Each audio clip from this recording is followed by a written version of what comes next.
Olá, tudo bem com você? Está começando o MPTV, o seu canal de comunicação com o Ministério Público da Paraíba. No programa de hoje, você vai ver uma reportagem sobre a reunião do Comitê de Gestão Hídrica para tratar do monitoramento das obras da transposição das águas do Rio São Francisco e a chegada dessas águas no açude Boqueirão. Também vai ver matérias sobre o trabalho de fiscalização realizado pela Promotoria de Bahia em unidades de saúde e sobre o lançamento do edital da terceira edição do Hackfest contra a Corrupção, um festival organizado e promovido pelo MPPB e pela CGU, a Controladoria Geral da União, na Paraíba. No estúdio, vamos receber a promotora de justiça Cláudia Cabral. Ela vai falar sobre o trabalho do Centro de Apoio Operacional às Promotorias do Consumidor, Saúde e Meio Ambiente. Fique com a gente, o MPTV está no ar.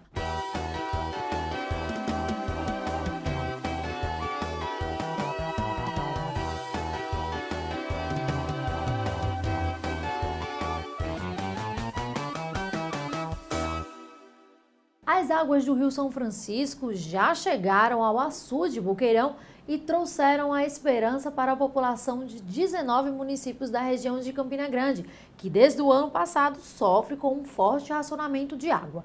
A seguir você vai ver uma reportagem sobre a reunião que o MPPB fez para definir os próximos passos no monitoramento das obras da transposição das águas do Velho Chico e da chegada dessas águas ao açude Epitácio Pessoa. Para receber as tão esperadas águas do Rio São Francisco é preciso uma preparação.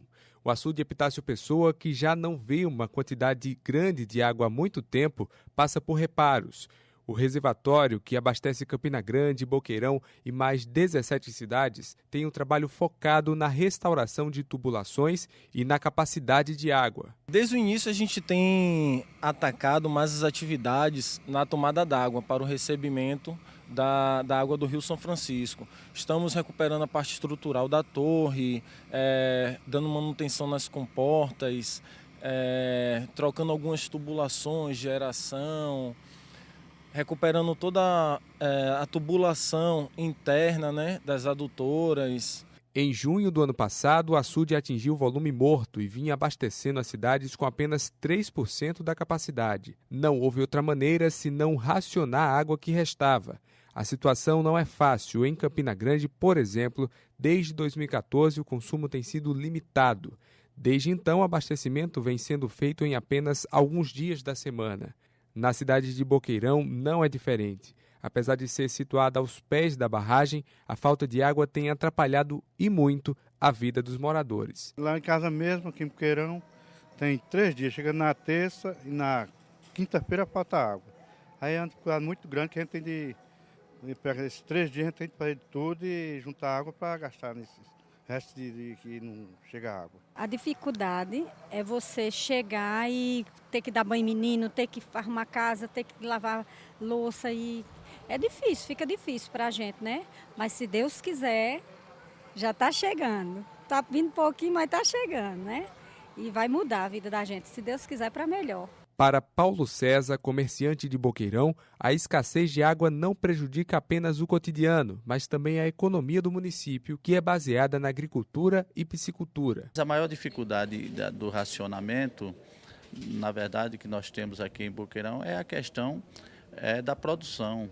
Nós éramos ricos em produção agrícola, na piscicultura, na agricultura, no artesanato, e hoje nos resta muito pouco essas fontes de renda. Depois das águas do açude baixarem a esse nível, quase a um colapso total, contamos agora com pouca renda do pequeno comércio que existe na cidade de Boqueirão. A esperança de todos é que essa realidade acabe dentro de alguns dias, com as cargas de água da transposição do São Francisco. Devido às últimas chuvas que caíram na região, as águas do Velho Chico chegaram mais cedo a Boqueirão, no dia 12 de abril, de acordo com a ESA.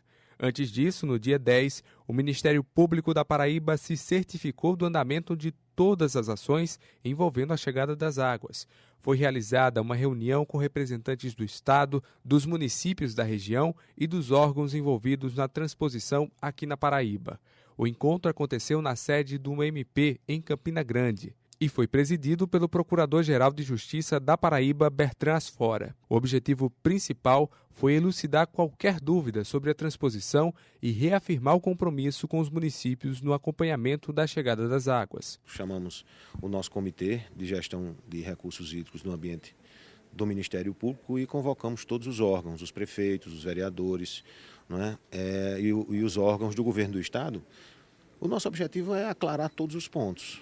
Não é? Chamamos também as universidades, a Universidade Estadual, a Universidade Federal, não deixar nenhuma dúvida com relação ao que está acontecendo, quando efetivamente a água vai chegar, qual é o volume d'água que deve chegar, né, em Boqueirão.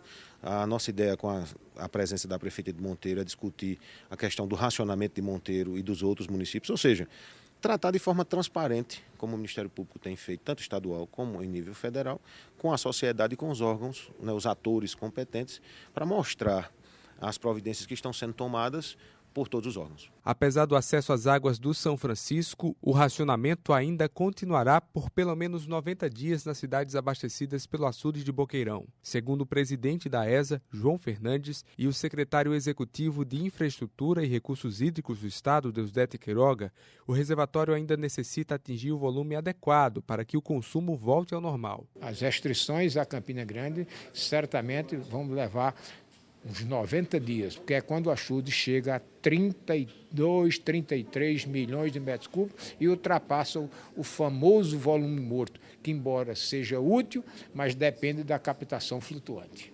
Atualmente, Campina Grande tem em média 4 dias sem água e 3 dias com água. Campina e região. E a expectativa é que possa ser o inverso. Vão ser 4 dias com água e 3 dias sem água, já aumentando o regime de bombeamento. E a vazão que hoje está sendo retirada de Boqueirão em torno de 650 litros por segundo, vai passar a 850 litros por segundo. E as preocupações não param com a chegada da transposição.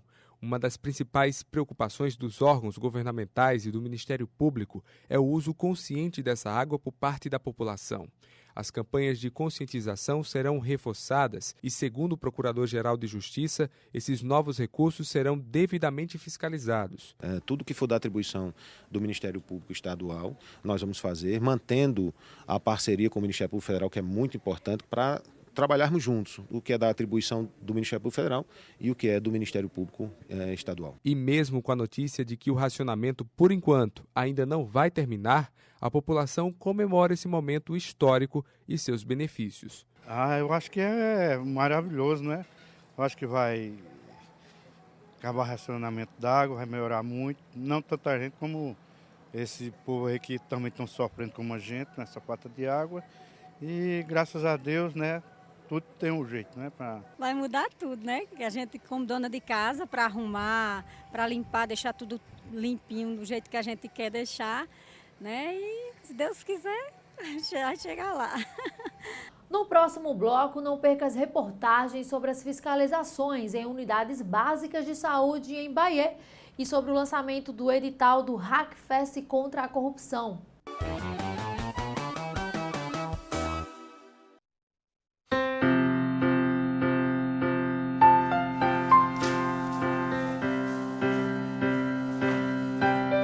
O que passa pela Câmara, fica para você.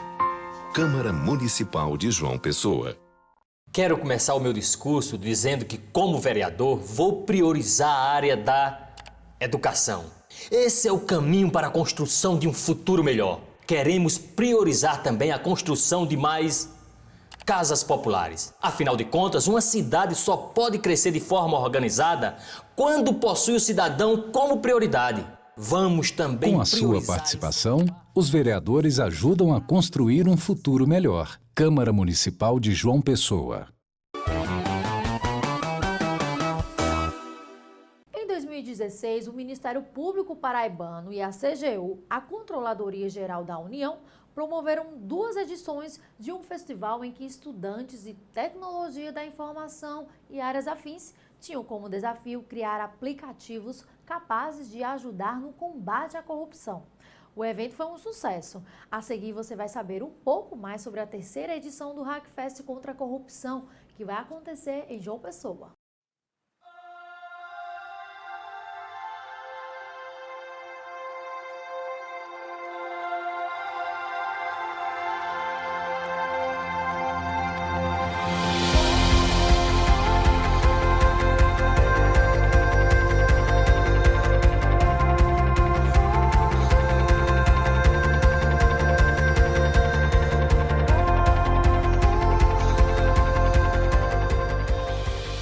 Vem novas ideias por aí. O Hackfest está voltando. A movimentação de jovens criando novas ferramentas para monitorar a gestão pública agora terá um novo endereço. O evento vai desembarcar no Espaço Cultural no mês de junho. E as definições de datas e de palestras já estão na pauta do Ministério Público Estadual e da Controladoria Geral da União. As reuniões são constantes e já focadas no edital para a próxima edição do evento. Então, em breve, vai ser divulgada a programação dos palestrantes e temos nomes de peso na área de tecnologia da informação e na área de direito também, para que o público externo possa se inscrever e assistir às palestras. Quem já ficava admirado com a dimensão e a produtividade do evento vai se surpreender.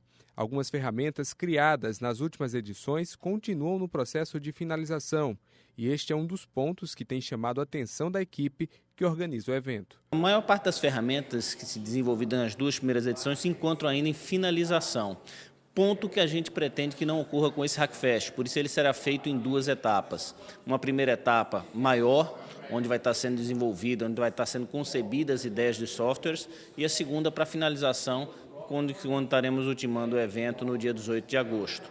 Mas das ferramentas já concluídas, temos sim no eufiscal.org, um portal que demonstra já alguns softwares que estão auxiliando no acompanhamento da gestão pública. E a edição deste ano vem com outras novidades. Vai ser uma edição bastante ampliada. Tem por base a mesma maratona das outras duas edições, mas com uma capacidade de atendimento de até 240 maratonistas, em uma estrutura totalmente produzida para essa ocasião, né, e montada na Praça do Povo, do Espaço Cultural. Além da maratona de programação, com participantes principalmente da área de tecnologia da informação, mas também da área de design, direito, administração e contabilidade, nós teremos a participação de vários integrantes de universidades e de órgãos de controle do Brasil, não só aqui da Paraíba, e também nós teremos palestras para o público externo do Hackfest, ou seja, para o público que se interessa pelo tema de tecnologia da informação, mas que não necessariamente vai participar dos times de programação. O evento, que vem sendo um marco no combate à corrupção, tem como objetivo também promover a cidadania, fazer ferramentas colaborativas para que os cidadãos participem cada vez mais da gestão pública. Cada dia mais se fala no combate à corrupção, no controle social no nosso país. É um momento ímpar, o Brasil passa, pelo menos na minha opinião, por um divisor de águas que merece cada vez mais que a sociedade possa, na verdade, se inteirar e participar. A saúde é um direito de todos e um dever do Estado. Isso está garantido na lei. Mas quem precisa usar hospitais públicos e unidades do PSF se depara com problemas sérios que comprometem a qualidade do serviço oferecido. Por conta disso, a Promotoria de Bahia coordenou inspeções em unidades básicas de saúde da cidade. É o que você confere agora. O desabafo de Dona Salete retrata as dificuldades que ela enfrenta frequentemente nas unidades básicas de saúde de Bahia. E foi para identificar esses problemas e buscar corrigi-los que a Promotoria de Justiça de Defesa da Saúde iniciou uma série de fiscalizações a UBSs do município. Em algumas das unidades inspecionadas, faltavam materiais básicos, como vacina e luvas. Em fevereiro e março foram feitas inspeções em 6 UBSs. Então, as UBSs de Bahia, elas vêm sendo acompanhadas pelo Ministério Público, já inclusive ações interpostas, mas, paralelamente a essas ações, a promotoria continua inspecionando, até para detectar fatos novos. Então, nessa última inspeção, foi detectado que algumas UBSs, elas estão sem luvas. Então, por exemplo, a parte odontológica, há o profissional lá, trabalhando, dando sua jornada, há material, mas os procedimentos odontológicos não estão sendo realizados porque simplesmente não havia luvas. Então, essas irregularidades todas foram identificadas, apontadas no termo de inspeção, e foi dado um prazo para que a Secretaria Municipal de Saúde corrigisse e se pronunciasse. Então, caso não haja a solução extrajudicial, será interposta uma nova ação com relação a esses fatos novos que foram detectados. 6 unidades básicas de saúde de Bahia foram inspecionadas. Foram elas Rio do Meio 1 e 2, Comercial Norte e Mário Andreasa 1, 2 e 3. As inspeções resultaram no laudo técnico. A Secretaria de Saúde do município foi notificada, mas não se manifestou no prazo previsto de 10 dias. Não só pelas inspeções, mas a própria população procura a promotoria e, de forma quase diária, nós recebemos reclamações da falta de medicamentos. Então, chegando a pessoa aqui, o cidadão, com essa demanda, nós instauramos procedimento, oficiamos e requisitamos a entrega do medicamento. Quando isso não é feito, é interposta uma ação pela promotoria ou pela defensoria, em que se pede o bloqueio para que o cidadão possa comprar diretamente esse medicamento necessário. Dona Maria do Carmo tenta há 2 anos marcar uma consulta com o dentista, mas até agora não conseguiu atendimento. Todos os dias ele está aí, mas vem assinar o ponto, sai no horário certo dele, mas não tem equipamento para ele trabalhar.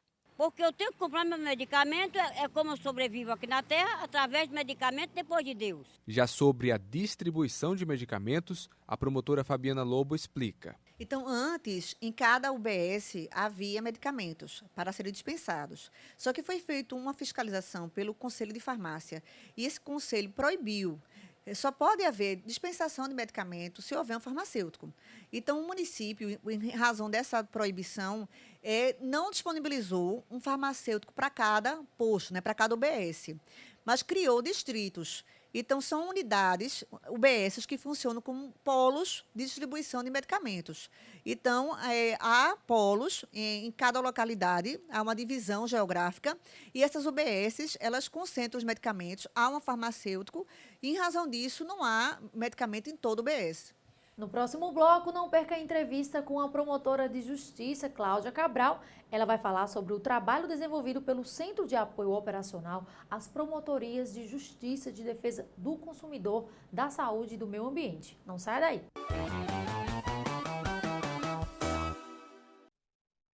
Leis curiosas pelo mundo. Você sabia que numa cidade do Canadá é proibido capturar peixe com as mãos? Tem também uma cidade na Inglaterra que não permite beijos nas estações de trem. Ah, e em Haifa, lá em Israel, você não pode levar de jeito nenhum um urso para a praia. Existem leis que você não conhece, mas as de João Pessoa você pode conhecer. Acesse o site da Câmara Municipal e veja todas as leis municipais e os projetos que estão em tramitação na Câmara. Transparência é cidadania e a gente leva isso a sério. Nesta edição, recebemos em nosso estúdio a promotora de justiça Cláudia Cabral. Ela vai falar sobre o trabalho desenvolvido pelo CAOP, o Centro de Apoio Operacional às Promotorias da Saúde, Consumidor e Meio Ambiente. Promotora, seja muito bem-vinda ao nosso estúdio. Muito obrigada. Quais são os principais projetos desenvolvidos atualmente pelo CAOP? Bom, o CAOP hoje ele está envolvendo 3 matérias: consumidor, saúde e meio ambiente, sob uma única coordenação. Então, nós estamos procurando desenvolver projetos que abranjam as 3 áreas. O nosso principal projeto hoje, ele diz respeito à implementação da Política Nacional de Resíduos Sólidos no estado da Paraíba.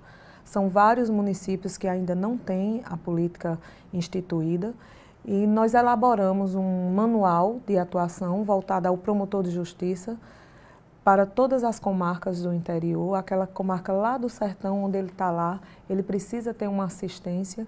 E esse manual ele contém um passo a passo, Bruna, onde o promotor vai seguir de forma bem objetiva, atuando junto aos órgãos públicos, atuando junto ao Poder Executivo local e legislativo, de forma que essa política de resíduos sólidos seja implantada naquele município. Temos outros também, que se refere, como eu já disse, na área da saúde, envolvendo a questão do fortalecimento da atenção básica de saúde, que também constitui um projeto em forma de manual, constando um passo a passo, com todo o material de apoio ao promotor de justiça, que essa é a nossa finalidade primordial, dar o apoio ao promotor, para que ele atue nessa área de fortalecimento da atenção básica de saúde. Promotor, e quais são os principais desafios encontrados? Os desafios são muitos. Dentre eles, essa realidade de unificação das matérias em um único CAOP. Com isso, a gente trabalha, Bruna, com muitas urgências. Meio ambiente é urgência, saúde é urgência, consumidor é urgência. porque tudo está relacionado ao princípio da dignidade da pessoa humana. Então, esse é o maior desafio que eu enfrento, é abordar um tema na área do meio ambiente, na mesma hora abordar um tema na área da saúde, na área do consumidor, de forma a resguardar a população. Mas a gente está seguindo em frente. Promotor, existem problemas que permitem a atuação conjunta das promotorias da saúde, meio ambiente e consumidor? A senhora poderia citar alguns exemplos? Existem. O CAOP, ele trabalha basicamente em conjunto com as promotorias de justiça da saúde, do consumidor e do meio ambiente, porque eles são órgãos de execução. Nós desenvolvemos a política institucional e os órgãos de execução irão trabalhar isso.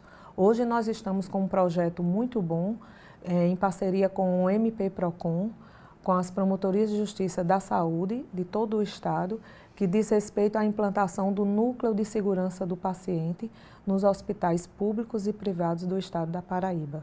Esse núcleo, ele visa garantir a segurança do paciente naquilo que a gente chama de evitar aqueles danos, e sendo um pouco redundante, mas os danos que seriam evitáveis. Ou seja, o paciente entra e por falta de uma entrevista, ao invés de ser operado a perna direita, que era a que necessitava, é a esquerda. Medidas de combate à infecção hospitalar simples, como orientação aos pacientes, aos médicos, enfermeiros, de lavar mãos.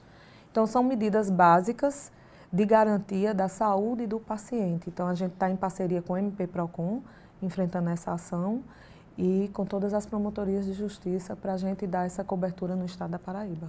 Promotor, e o que diferencia o trabalho do CAOP com o trabalho das promotorias?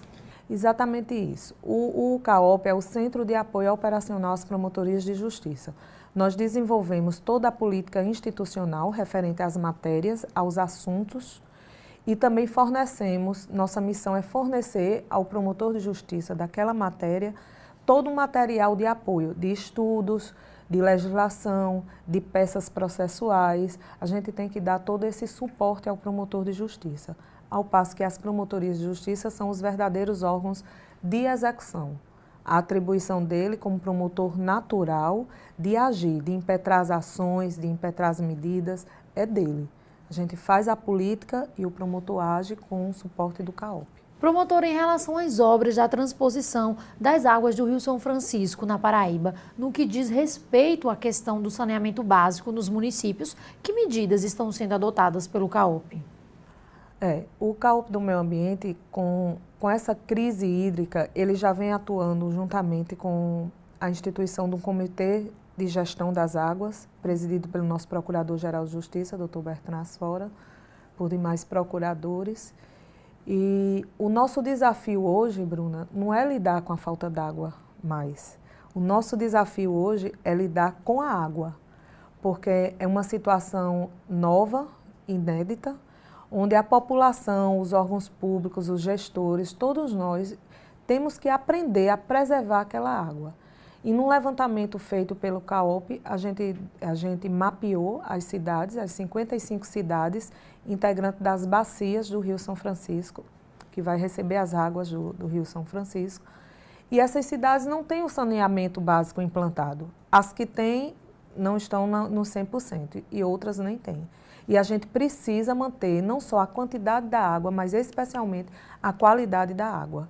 Então, nós estamos com esse projeto junto com nos 55 municípios, que envolve 6 promotorias de justiça, que serão os órgãos de execução, para junto aos gestores públicos, a gente vai, em parceria também com o MPF, Ministério Público Federal, a gente está marcando uma reunião para afirmar um termo de ajustamento de conduta e implantação desse saneamento básico nesses municípios de bacia. Promotor, outro trabalho que é realizado pelo Centro de Apoio são as inspeções em unidades de saúde. O que vocês têm constatado nessas inspeções e que medidas são adotadas em relação aos problemas encontrados? O nosso grande problema na saúde, ele passa justamente pela necessidade de fortalecimento da atenção básica de saúde. Todos nós, usuários do sistema de saúde, ainda que tenhamos planos de saúde, a gente tem que passar pelo sistema. Se a gente sofre um acidente, a gente tem que chamar o SAMU. Então, a gente tem que ir a um hospital público. Então, esse é o nosso grande problema, fortalecer. Então, a gente está em parceria com o CRM, com o Corém, com diversos órgãos, na fiscalização dessas unidades, que envolvem farmácia básica, envolve as unidades UBS, que são as unidades de IPSF, e envolve os SAMUs, que a gente chama. Então, a gente também lançou um projeto, como eu havia dito, de fortalecimento dessa atenção básica, com essas fiscalizações, com o calendário de fiscalizações, junto com o CRM, junto com esses órgãos. Os promotores de justiça provocam o CAOP, dizendo que necessitam em tais unidades. A inspeção, a gente monta um calendário, encaminha para o CRM monta as inspeções, depois o laudo vem para a gente, identificando todas essas mazelas que eu estou dizendo. Falta de medicamento, ambulâncias quebradas, SAMU sem funcionar por isso, falta de macas, a estrutura física, falta de médicos. Então, com base nesse levantamento, o promotor de justiça da execução, que a gente chama, vai atuar aí com as medidas ou de recomendação, ou de ajustamento de conduta, ou até com a própria impetração de ação civil pública. Promotor, e qual a importância desses órgãos que são parceiros? Muito grande a importância de trabalhar com todos esses órgãos, porque são órgãos técnicos, especializados. Então, cada um vai atuar na sua seara de conhecimento. O CRM junto aos seus médicos, o Corém junto aos seus enfermeiros e seus profissionais, a vigilância na sua área técnica de conhecimento, e tudo isso, ao final, vai ser feito um laudo, um estudo, e vai ser encaminhado para a gente, dando todo o suporte para que a gente atue especificamente naquilo que é necessário. Promotora, para finalizar nossa entrevista, gostaria que a senhora explicasse para os telespectadores como que é feito o acionamento do CAOP. Bom, pode ser feito de qualquer forma. A gente está lá, funciona à tarde na sede da Procuradoria-Geral de Justiça. Tanto pode ir, a pessoa pode se dirigir, procurar o CAOP, como pode ligar para o telefone 2107-6000, pedir para passar para o CAOP do Meio Ambiente, da Saúde ou do Consumidor, e lá haverá um agendamento com encontro comigo, com reunião, com audiência, com o que for necessário. O cidadão tem toda a liberdade de chegar e de falar com a gente. Muito obrigada pela entrevista. Eu que agradeço. O MPTV termina aqui. Outras informações sobre a atuação do Ministério Público Paraibano você encontra no portal www.mppb.mp.br. Até o próximo programa.